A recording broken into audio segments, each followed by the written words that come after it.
Allah ambil pisau, koyak kulit bom mulut. Dia kena buat. Tahu kena buat.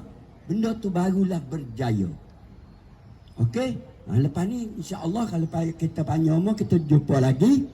Kalau bonda jemput saya kita pergi di sekolah.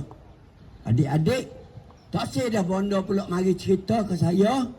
Allah asrama gak. Ya Allah. Tak say dah dengar gitu kan.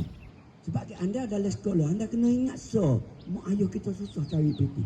Siapa simpok dia lawyer? Siapa lawyer? Ada peguam. Peguam. Abah peguam. Tak apa dia orang kaya. Peguam pok. Peguam tak apa dia nak orang kaya.